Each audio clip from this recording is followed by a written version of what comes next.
Dobro večer i dobrodošli. Iris i Lirika je za vas organizirala tribinu skandinavske književnosti. To je dio našeg projekta Nadilaženje granica ženski glasovi evropske književnosti, u sklopu kojeg smo objavili nekoliko romana koji pripadaju skandinavskoj književnosti. Naši sugovornici su iskusni prevoditelji i nagrađivani prevoditelji sa skandinavskih jezika.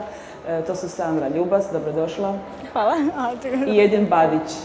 Hvala na pozivu. Dobro večer i hvala na pozivu. Drago mi je što ste s nama, već imamo nekakvu zajedničku suradnju i poznavajući vaše životopise, biografije, jako puno radite prijevode sa skandinavskih jezika, poznajete jako dobru kulturu, čak ste radili i stručne rječnike vezano uz švedski jezik. Putovali ste, bili ste na rezidencijama u skandinavskim zemljama. Dakle, mislim da ste vi savršeni sugovornice koji će razgovarati s nama ovdje o skandinavskoj književnosti. Ja bih prvo pitala, evo, Edine, tebe, postoji li razlika između pojma Skandinavija i nordijske zemlje? Hvala ti na uvodu i na ovom pitanju, jer je to jedno pitanje koje uglavnom većina javnosti nekako im promiče točna informacija. Skandinavija se tradicionalno odnosi na skandinavski poluotok, dakle na zapadu imamo Norvešku, skandinavskog poluotoka, na zapadu imamo Norvešku, na istoku Švedsku i s obzirom na vrlo čvrste društveno-političke i povijesne veze na jugu Dansku. Izuzev toga, dakle izvan Skandinavije imamo još Island koji je na popriličnom zapadu, i Finsku koja je istočno od Švedske i one se smatraju nordijskim zemljama. U nordijske teritorije također bismo ubrojili i norveški otok Svalbard, autonomne Farske otoke koji zapravo pripadaju Danskoj, te Grenland koji također iz nekadašnje kolonijalne prošlosti Danske danas je također autonomni teritorij, ali pripada Danskoj. Izuzev toga imamo i Olandsko otočje na Baltičkom moru na kojem se govori švedski, međutim ono teritorijalno pripada Finskoj, ali također zadržava određenu autonomiju. Razlika zapravo bih rekao da je prvenstveno jezična, dakle skandinavski jezici, dakle danski, norveški i švedski su upravo zbog te zajedničke prošlosti, dakle od toga da je Danska nekad vladala južnom Švedskom, pa je također bila u personalnoj uniji s Norveškom, isto kao što je i Norveška bila u personalnoj uniji sa Švedskom. Dakle, njihovi, ajmo reći, neki jezični obrasci su slični, dok recimo Island zbog svoje geografske izoliranosti je danas najsličniji staronordijskom jeziku. Finski pak potpuno u neku drugu kategoriju pripada, dakle pripada porodici ugrofinskih jezika, kao i estonski. I također je zanimljivo da upravo zbog toga što je Švedska nekoć vladala Finskom, u Finskoj dakle danas je službeni jezik također švedski, a nekoć se i u Estoniji govorio švedski. Tako da rekao bih da oni, unatoč tim nekakvim jezičnim razlikama, imaju zajednička načela prema kojima žive. Dakle, ta društva su, možemo reći, danas vrlo napredna, vrlo strukturirana, organizirana i dijele određena načela socijalne demokracije, kao što su ravnopravnost, sloboda govora, jednakost. Svima je zajedničko to što imaju zelenu politiku, dakle vrlo drže do prirode. Također, feminizam nije nešto što bi se kod nas upisalo nekom agresivnom anomalijom u društvu, nego je recimo feminizam utkan u većinu ili gotovo sve političke stranke, dakle u njihove programe. Dakle, tamo ne postoje feminističke stranke zasebno, nego je to jednostavno ukorporirano u njihove programe, jednako kao i zelene politike. To su društva koja su vrlo razvijena i ulažu u obnovljive izvore energije, tako da s te strane bih rekao da je to nešto što je zapravo zajedničko svim nordijskim zemljama. Sandra, vi svi prevozite sa nekoliko jezika skandinavskih. Zar je to tako jednostavno? Koliko su uopće razlike među tim jezicima? Je li to razlika kao hrvatski i srpski ili razlika kao hrvatski i slovenski, hrvatski i makedonski? principu je dosta nezahvalno povlačiti te paralele između našeg nekakvog povijesnog konteksta. Mislim da bi bilo dosta nekako nepravedno reći, uspoređivati te naše jezike s njihovima. Pogotovo kada, ono što bih voljela reći, da ne bih rekla da su hrvatski i srpski recimo usporedivi s razlikama u skandinavskim jezikama koji su definitivno veće. Možda bi se moglo uspoređivati sa slovenskim ili tako, ali to je prilično nezgodno tako povlačiti te paralele, pogotovo što povijesni konteksti su potpuno drukčiji i također je vrlo velika razlika u standardizaciji jezika, zato što ti skandinavski jezici zapravo ne standardiziraju jezike na načine kako smo mi ovdje naviknuli, nego zapravo možemo govoriti o nekom jezičnom kontinuumu kao u drugim dijelovima svijeta. A zašto mi prevodimo, u principu ne prevodimo svi sa svih jezika, ima dosta kolega koji se specijaliziraju samo za švedski ili samo za norveški, ovisno o tome što su već učili. U našem slučaju, evo kod Edina i mene, mogu reći da mi smo studirali švedski, ali onda nije automatski da ćemo prevoditi s norveškog i danskog, nego smo se za to dodatno obrazovali. Mi smo recimo danski učili u Kopenhagenu s kolegijima jezika i tako, pa dakle dobra je baza nakon jednog skandinavskog jezika naučiti i druge, dakle lakše je naravno, ali nije samo razumljivo, tako da zapravo nije do toga da se mora prevoditi sa svih jezika. Razumijem, to je stvar pojedinca. Ako zaista želi prevoditi sa drugih jezika, da se dalje mora usavršavati u tome. Jasno. Edine, kako ste se vi uopće odlučili za bavljanje skandinavskim jezicima i književnošću i prevođenjem sa skandinavskih jezika? Pa zapravo, meni prvi strani jezik bio njemački i onda sam nakon njemačkog dobio engleski i nekako, ne bih rekao da sam se nužno zasjetio tog njemačkog u životu, ali kad je došlo vrijeme biranja studija, znao sam da anglistiku ipak želim upisati, a za drugi jezik sam odabrao onda neki manji.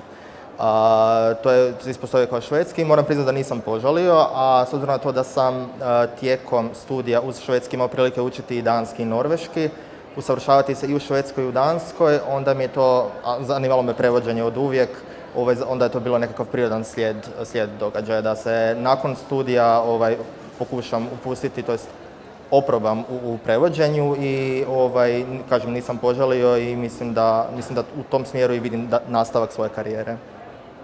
Sandra, vi?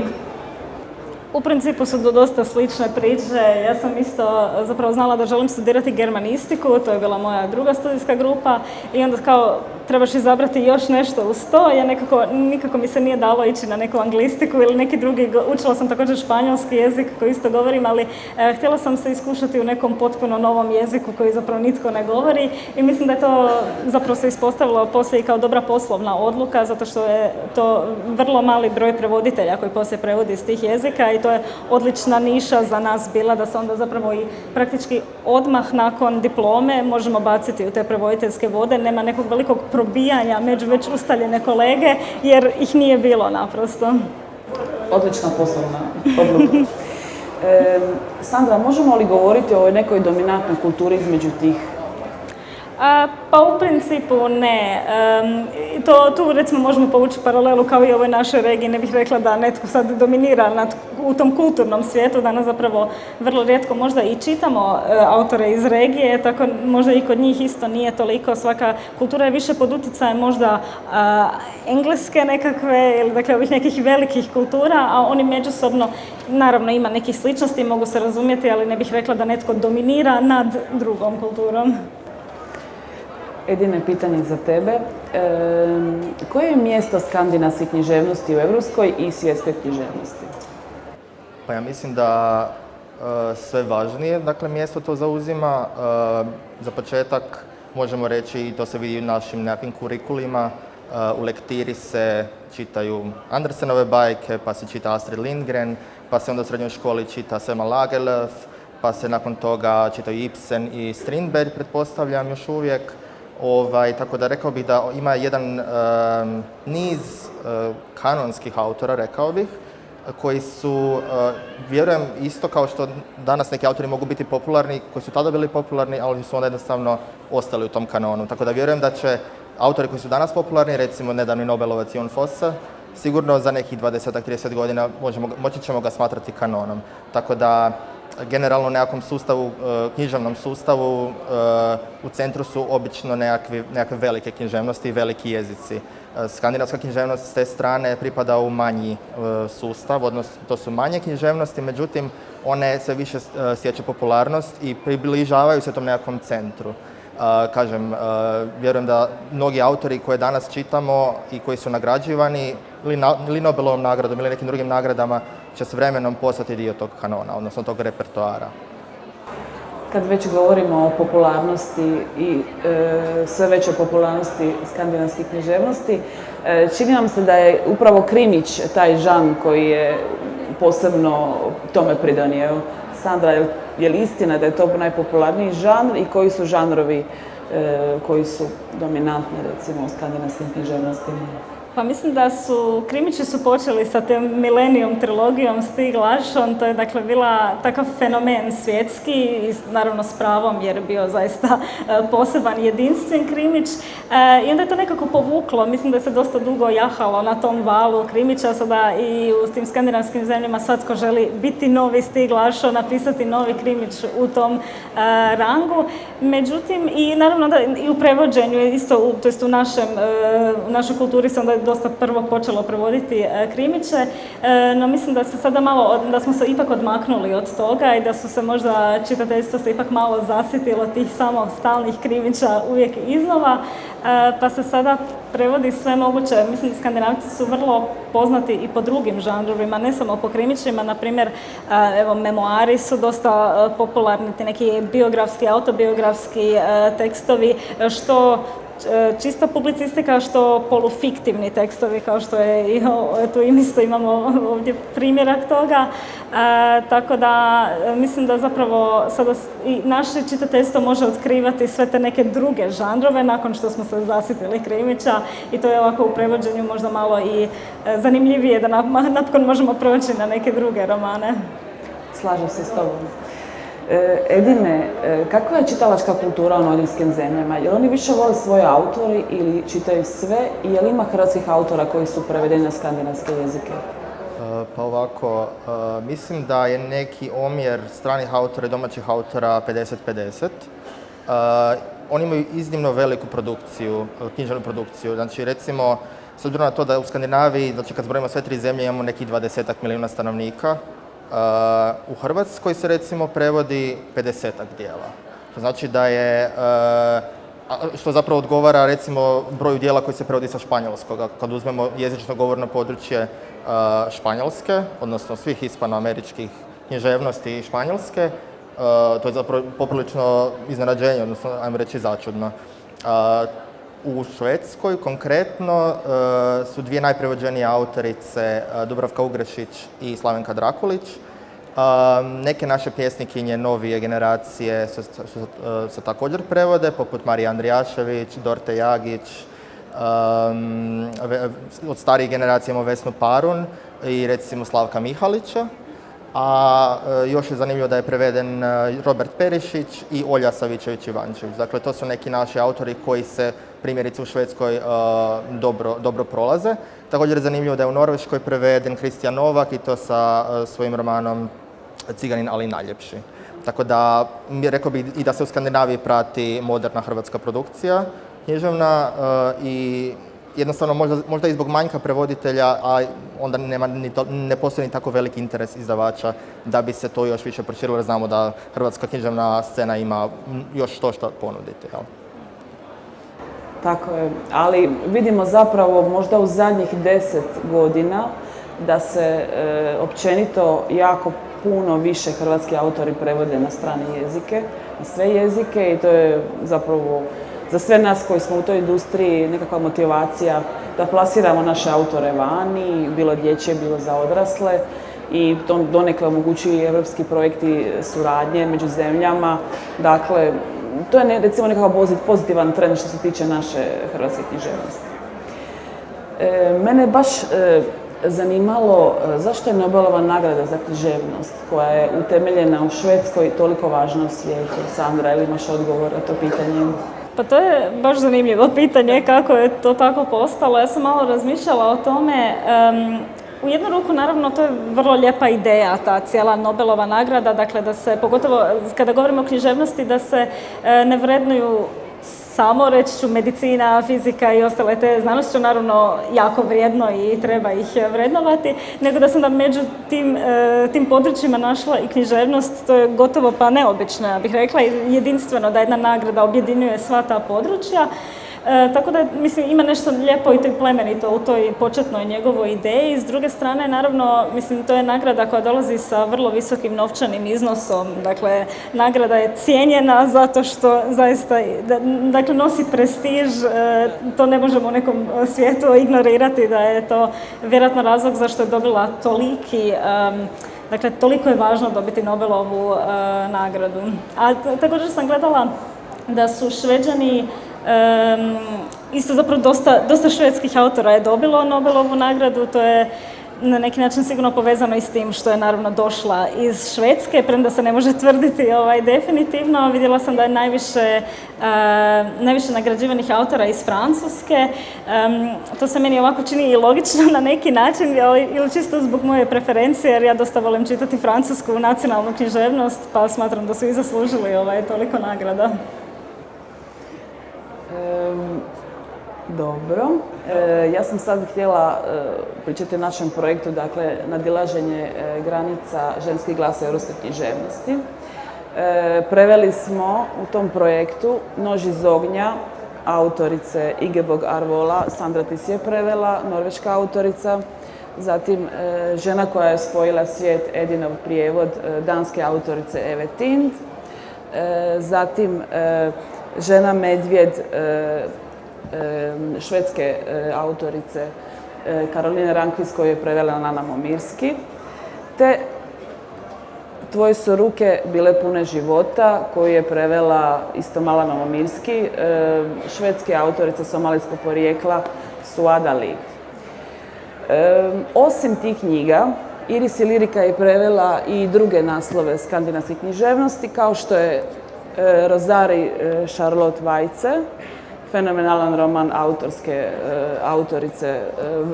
danske autorice, vrlo inovativan, koji je preveo Mišo Grundler. Zatim Vukotrk Kerstin Ekman, švedske autorice Kerstin Ekman, prevoditeljica Lane Momirski, te jedan danski klasik Moja Afrika, Karen Blixen. Edine, ti si preveo tu knjigu. Zašto je ta knjiga postala zapravo svjetskim klasikom? Pa možda najbolje da počnemo od toga, ne znam koliko naša publika zna tko je zapravo Karen Blixen. Dakle, Karen Blixen je jedna od najznačajnijih spisateljica 20. stoljeća, koja je čak jedno vrijeme bila razmatrana i za Nobelovu nagradu. Na kraju je nije dobila upravo zbog toga što su iz tog vijeća koje je odlučio Nobelove nagrade za književnost smatrali da, s obzirom da ona dolazi iz Danske, da bi se moglo raditi o nekakvoj vrsti favoritizma, odnosno favoriziranja. Ona je najpoznatija po svojim memoarima Moja Afrika, dakle ta je knjiga objavljena i na engleskom i na danskom jeziku 1937. godine i zapravo u njoj ona, dakle Karen Blixen dokumentira 17 godina koja je provela u Keniji, koja se tada zvala Britanska Istočna Afrika i bila je zapravo dio Britanskog carstva.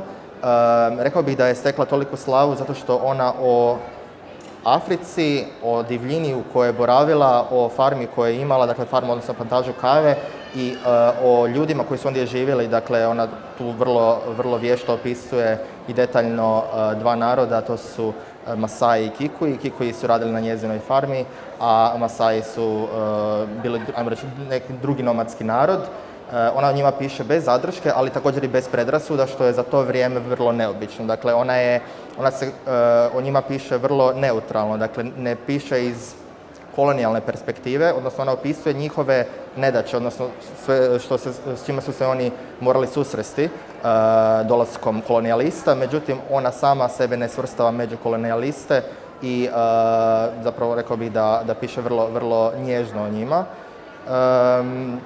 Uz Moju Afriku jedno od njezinih najpoznatijih djela je također Babetina Gozba i oba ta djela su i filmatizirana, odnosno postavljena tj. ekranizirana i oba su zapravo dobila Oscara. Ljudi su možda, rekao bih, najviše i čuli za moju Afriku nakon što je prevedena na engleski, to je ona već bila napisana na engleskom, ali onda u Americi ekranizirana. To je film u kojem glume Meryl Streep i Robert Redford, ali ono što mene recimo kod tog filma, nakon što sam vrlo detaljno iščitao knjigu, smeta je to što je zapravo cijeli jedan njezin dio života sveden na ljubavnu priču koja je zapravo u knjizi sporedna. To je to. Ljudi vole taj roman jer je jednostavno neko autentično iskustvo iz te egzotične Afrike, budimo realni, ljudi jako vole egzotiku. Primijetila sam da su neki putovali u Afriku, da to jako vežu sa svojim osobnim sjećanjima. Čak su mi se neki javljali čitatelji da moram poslati knjigu, ovaj prijevod u muzej koji se nalazi danas u Nairobiju, u Keniji, u kojem su izloženi svi prijevodi moje Afrike na sve svjetske jezike. Znamo i da Karen Blixen ima sjajan muzej u Danskoj, koja je zapravo njezina rodna kuća, jel tako? Kojeg isto vjerojatno je užitak posjetiti, si bio možda? Nisam imao prilike posjetiti, ali vjerujem da sljedećom prilikom kad budem u Danskoj hoću. Tako da, mislim, i dan danas je Afrika zanimljiva, egzotična, a osobito u to vrijeme kad je napisana, kad zaista se ljudi nisu putovali, nisu se toliko kretali svijetom, onda je to bio totalni boom. Sad krenimo sa jednog vrućeg afričkog tla u jedan hladni Arktik. Htjela bih govoriti o knjizi Nož iz ognja Ingeborg Arvola. Dakle, to je prvi nastavak serijala Pjesme s Arktika, koji se sjajno zove Pjesme s Arktika. Pa ko to ne želi čitati? I zove se Nož iz ognja. Ingeborg Arvola je već gostovala u sklopu ovog projekta u Zagrebu i s nama je podijelila neka svoja razmišljanja kao autorice, kako je roman nastajao, likovi. Ali evo, pitaću tebe sad sa nekog možda objektivne pozicije, je li ona možda jedna od nekih novih glasova norveške književnosti i zašto je taj roman osvojio toliko i publiku i kritiku, osvojila je nekoliko književnih nagrada, među najznačajnijima Brage nagradu norvešku, te ova Prize Council Library Award, to je nordijska nagrada, dakle koja se dodjeljuje na području svih nordijskih zemalja. Da, to im je vrlo prestižna nagrada koja je nju definitivno nekako vinula u visine. Eto, baš kada je ona gostovala u Zagrebu, onda sam razgovarala s njom i vrlo je zanimljivo iz njezine biografije da je rekla da se ona zapravo pisanjem bavi već 20-25 godina, ali nije do sada postigla neki veći književni uspjeh. No, ono što je vrlo pohvalno u skandinavskim zemljama je da, što je ona istaknula, je da su oni tijekom tih 20 godina nju zapravo podupirali što financijski, što na razne druge načine, da bi se ona nastavila baviti pisanjem i onda čovjek kroz 20 godina i brusi te svoje vještine i onda nakon 20 godina može izbaciti ovakav hit koji zaista, dakle, se svidio ne samo svim čitateljima u Norveškoj, nego evo sada i preveden je na brojne jezike. Tako da mislim da je to odličan primjer toga, jer je kod nas često pisanje nešto što radiš kao usput i ako ti ne ide, onda možda i odustaneš ako nema nekog uspjeha nakon 2 romana, 3. Tako da je to nešto što mi je bilo baš zanimljivo iz njezinog primjera. Njezin taj roman, meni osobno teško je prevoditeljici biti objektivan, to ne postoji, ali meni se zaista svidjelo to što ona donosi priče iz tog podneblja koje su potpuno nepoznate u hrvatskom kraju. Ona uzima likove iz autohtonih naroda na samom sjeveru Skandinavije, što u jednu ruku su sami, koji nisu poznati toliko, ali eto, bar možda jesu barem malo i neki drugi romani su pisani o njima, a ona uzima narod Kvene, za koje zaista mislim da su potpuno nepoznati u Hrvatskoj i da je ovo možda prvi roman gdje možemo išta saznati o njima, pa čak i meni kao skandinavistici isto to nije bilo nešto što sam automatski znala tko su ti ljudi i kakav je bio njihova povijest u Norveškoj, tako da mi je bilo zaista zanimljivo prevoditi taj roman i zaista se veselim tome što će to biti trilogija i što idu još 2 nastavka, pa ćemo dobiti još priča. Isto je vrlo zanimljivo što ona uzima stvarne priče iz arhiva koje ona iskopala i čak je kopajući po tim arhivima saznala da je glavni lik iz ovog romana njezina nekakva pra baka tako da ona ima neki dosta osoban pristup ispisivanju tih priča i meni se to zaista vrlo svidjelo. I mislim da su u Norveškoj to i prepoznali, možda baš i zbog te tematike. Ona, kažem, do sad nije bila neki poznati glas, ali sada su nekako oči uprte u nju i čeka se što će biti njezini daljni potezi i kako će biti njezini daljni romani. I hrvatski čitatelji me pitaju kad će nastavak. Evo, u kontaktu s autoricom mi je rekla da je baš ovog kolovoza izašao nastavak, jer već čekam pročitati barem nekakav dio na engleskom jeziku. Naravno, Iris Lirika će objaviti nastavak. Meni se jako svidio ovaj roman. Osim te atmosfere Arktika, u nekim prošlim vremenima, vjerojatno je Arktika i danas drugačije se živi, ali ti fino nijansirani ljudski odnosi, autentični, senzualna, čak i erotična ljubavna priča, koja potpuno ima zaleđe, odnosno pozadinu da razumijemo postupke glavne junakinje. Jako zanimljivo i čak imamo čitateljski klub koji će u Norveškoj i Hrvatskoj zajedno obraditi ovu knjigu i razgovarati o tematikama te knjige. To je jako zanimljivo, nisam znala da se čita. Mislim da je ono zanimljivo u tom romanu kako su likovi zapravo prepušteni na milost i nemilost prirodi, tom snijegu, tom ledu i to je nešto što je meni bilo jako zanimljivo i što baš možda samu priču za 20 godina ću možda zaboraviti, ali neću zaboraviti te opise prirode i kako su ljudi bili izloženi tome i cijelim životom su im upravljale vremenske prilike. Da, jako surovi grub život, ali opisan na poetski način. Druga knjiga koju bih željela još spomenuti je Žena koja je spojila svijet, koju smo upravo objavili, došla iz tiska prošli tjedan. Edine, ti si preveo tu knjigu, pa ako nam možeš reći nešto više o njoj. Da, naravno, vrlo zanimljiva knjiga. Rekao bih da, znači ja recimo, iako pratim skandinavsku književnost, pratim Skandinaviju i skandinavske kulture i društvo, nisam imao iskreno pojma tko je Marie Hammer.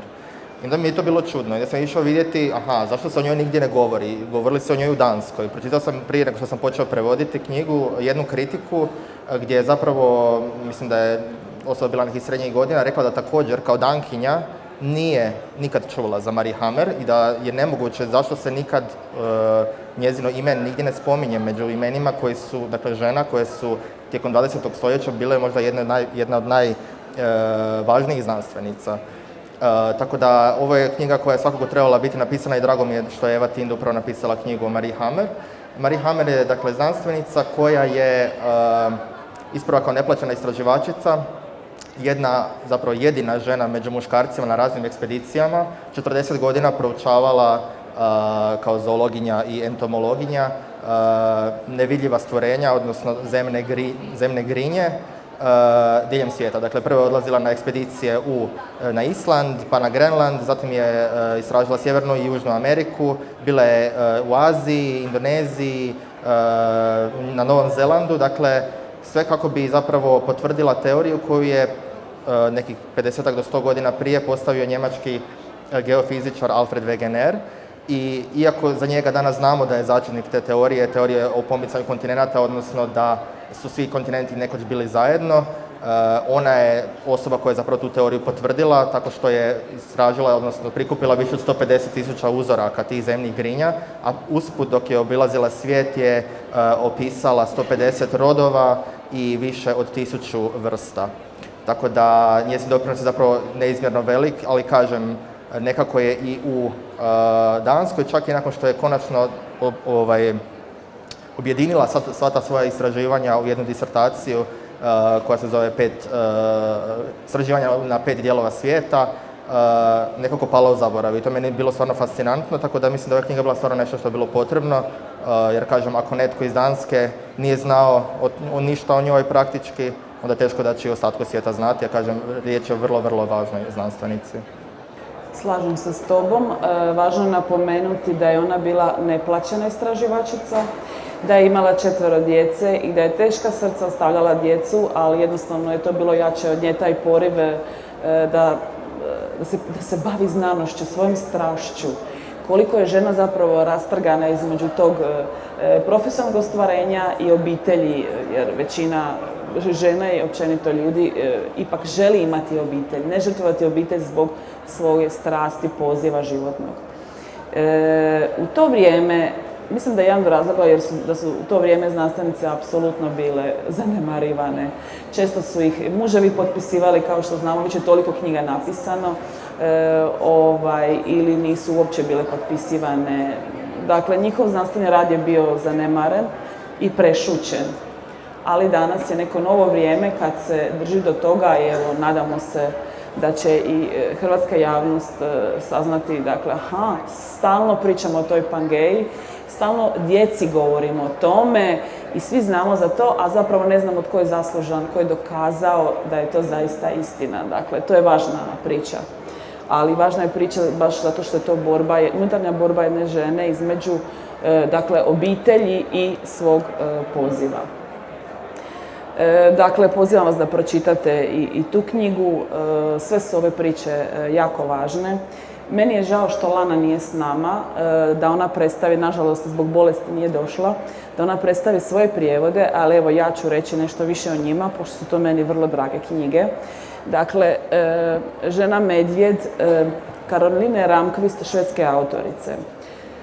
Osobno, meni najdraža autorica od ovih. Jako me posjeća njezin stil na stil Marguerite Duras, jedna od mojih možda 5 najdražih spisateljica. Vrlo zanimljivo, dakle to je čista umješnost pisanja. Dakle, netko tko zna pisati i može raspisati stranice i stranice, da možemo reći tematski ničeg, ali to je apsolutna ljepota pisanja i pripovijedanja. Tema je jako intrigantna, autorica naiđe na priču o ženi koja je u 16. stoljeću ostavljena na hladnom otoku usred Atlantika, jer je na brodu imala ljubavnu aferu. Sa svojim ljubavnikom je ostavljena na tom napuštenom otoku, pustom otoku sa medvjedima, i ona uspije preživjeti 2 godine, pronađe je nakon 2 godine i vrate je u Francusku odakle je bila. I sad spisateljica je opsjednuta tom njezinom pričom.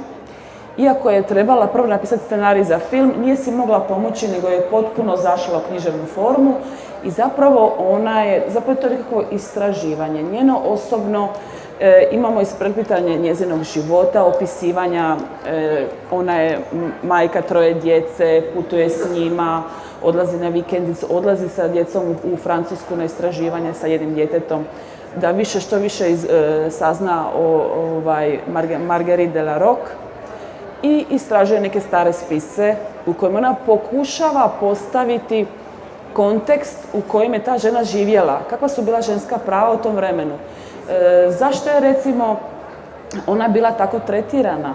Ona je bila iz aristokratske obitelji. Zašto se to dogodilo? Dakle, jedan prekrasan miks autofikcije, metajezika, pripovijedanja. Dakle, jedan prekrasan roman za sve ljubitelje. Kao što sam rekla, Marguerite Duras.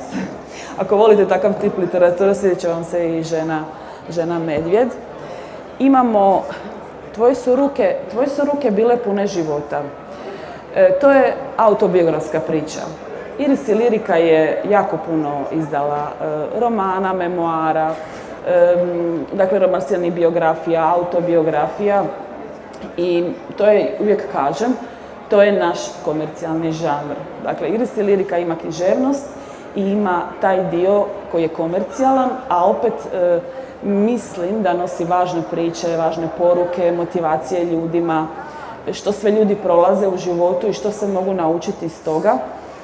I mi svi zapravo učimo iz tih priča nekih zanimljivih ljudi koji su prošli puno toga i koji su opet ostali snažni, jaki. Svi trebamo te priče. Radi se o somalijskoj obitelji i našem glavnom liku Nori, koja odrasta u umičnoj obitelji. Ima sve, roditelji su obrazovani, otac je liječnik, ona je završila fakultet, radi u uglednoj gimnaziji i dogodi se u Somaliji rat. izgubi sve i odlazi u Švedsku i u Švedsku mora početi sa dna društvene ljestvice. Dakle, netko koji je bio iz cijenjene obitelji u svom društvu dolazi u Švedsku i zapravo mora počinjati iz početka, ne može sa svom diplomom uopće raditi, radi kao čistačica u školi i zapravo je vrlo teško, prolazi kroz proces kroz depresije ali ima motivaciju tu svoju malu kćerku koja je na neki način tjera idemo dalje. To je dakle autobiografska priča Suada Lee, švedske autorice. Njezin je to prvijenac i ona je radi završila je političke studije i radi u Ujedinjenim narodima. Dakle, nije baš po profesiji književnik, ali vjerujem da je jako htjela ispričati tu svoju priču da se čuje, da nije ni imigrantima u Švedskoj lako, osobito što je Švedska na takvom dobrom glasu za ljudska prava i zapravo uređena država, sustav. I kod njih postoje predrasude prema imigrantima. Imigrantima je uvijek teško, ne poznaju jezik, ne vrijede im diplome. Dakle, jedna autentična priča, jedna autentična imigrantska priča. To su knjige iz našeg projekta Nadilaženje granica, ženski glas europske književnosti, ali mi imamo još nekoliko poslastica skandinavskih književnosti. Kerstin Ekman, jedna od najvećih dama švedske književnosti, poznata po svojim krimićima, po svojim romanima o ljudima iz zajedničke klase, to su čak nekakve tetralogije, pa isto neki jaki ženski likovi. U Hrvatskoj je do sad prevedena samo Crna voda, nekih 90. godina i jako je dobar odjek imala. I kad sam ja najavila da ću prevesti drugu njezinu knjigu Vukotrk, odmah su se usko mešale strasti i neki su jedva čekali kad će ta knjiga izaći. Dakle, ova knjiga, mi smo svi toliko izloženi prevelikim podražajima svih vrsta, sve tako ubrzano, sve tako nabrijano i onda dođeš ovaj dragulj ljepote, isto negdje na sjeveru Švedske, neko malo mjesto, stari bračni par, bivši lovac, šetnje prirodom, odlasci, kuhanje kave, kao neka vrst kampiranja, uživanje u tim malim trenucima i taj jedan vuk koji postane obsesija. Prekrasan romančić. Imamo i taj faktor krimički koji, onako dosta je poetski napisano, da imaš taj krimički faktor kada moraš sumano to čitati što prije da otkriješ ko je ubio vuka, nažalost. Tako da, prekrasan roman. I Charlotte Weitze, Rozari, dakle, primjer eco-literature, dakle, nekakva ekološki osviještena književnost koja tematizira klimatske promjene, raskošno napisano, jako neobično, originalno, nekoliko radnji koji na kraju se zapravo sve kockice poslože u mozaik, fenomenalan prijevod Miše Grundlera, mislim isto za svaku preporuku. Mogu reći da smo u zadnje 2 godine počeli prevoditi skandinavska djela i zapravo sva su mi vrlo, vrlo draga. Je li istina, evo jedine, da je možda baš u skandinavskim književnostima česta ta kao ekološki osviještena književnost, meni se čini, barem po ovim prijevodnim djelima u hrvatskoj književnosti? Pa ja sam zapravo prevodio još 2 dijela u kojima je dakle, u središtu tema ekokritike, odnosno oba autora se zapravo osvrću na goruće probleme. Jedino što je zanimljivo da je jedna od tih knjiga pisana još krajem 80-ih godina i zapravo osvrće se na tipa nemilosrdnu eksploataciju recimo prašume, amazonske prašume, koja se smatra plućima zemlje. Tako da vjerujem da taj problem jednostavno nije od danas, nije od jučer, nego traje već desetljećima. Tako da, s obzirom na to koliko su Šveđani, Norvežani i Danci osviješteni po pitanju zelenih politika, mislim da je njima nekako usađeno u genetski kod da i kao prvo i ta ljubav prema prirodi koja se gaji od malih nogu, a onda jednostavno i to da kad odrastu da budu svjesni svog učinka na prirodu i blagodati koje im priroda pruža i da ih zapravo ne treba uništavati. Tako da, rekao bih da ima svih tih u književnosti skandinavskoj sve više i više romana u kojima je u središtu upravo to. Znamo svi za aktivistkinju Gretu Thunberg, koju nažalost i dalje mnogi ne shvaćaju ozbiljno, već je zapravo otpisuju kao neku klinku koja nešto o nečemu govori o čemu zapravo navodno ne zna ništa, a zapravo zna mnogo toga. Tako da eto, mislim da sa sjevera nam dolaze neki trendovi i neke struje koje bismo i mi danas kad svjedočimo sve većoj pojavi požara i poplava trebali jednostavno uzeti u obzir, možda i primijeniti. Što se tiče prijevodne književnosti, hrvatske prijevodne književnosti koja zapravo prevodi skandinavska djela, kakva je praksa bila do sada? Jesu li, barem nekada, Sandra, tebe ću pitati, da, jesu li prije više prevodili kao jezika posrednika ili sa izvornog jezika? Kakva je bila praksa? To je zapravo bila vrlo ustaljena praksa, dok nije bilo, ajmo reći, kvalificiranih prevoditelja sa skandinavskih jezika.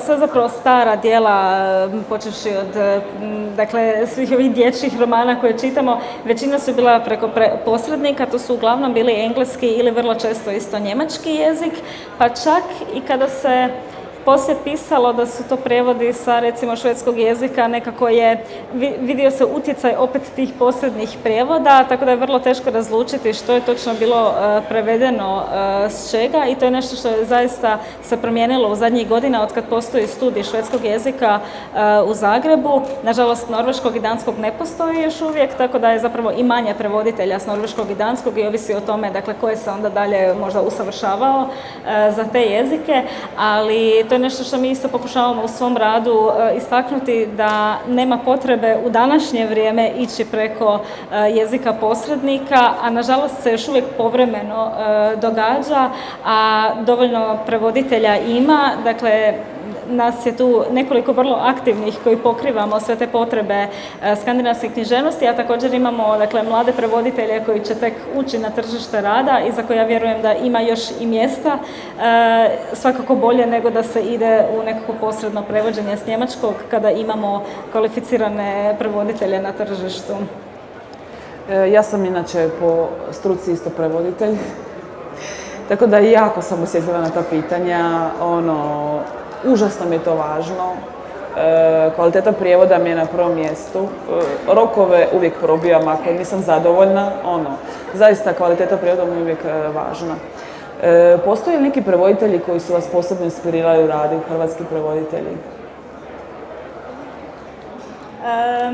Recimo, cijela ta skandinavska priča u Hrvatskoj je dosta krenula sa Dorom Maček. Ona je osoba koja je pokrenula i studij švedskog jezika i ona je nekako udarila kamen temeljac za sve što je se dalje događalo. Kao što sam rekla, zapravo dok nije postojao studij, onda zapravo i to prevođenje je bilo nekako na klimavim nogama sa skandinavskih jezika, tako da ako ćemo govoriti o uzorima, to su sve nekako naše generacije, nekako smo mi ti koji sad zapravo tek guramo tu skandinavsku književnost. Ne znam.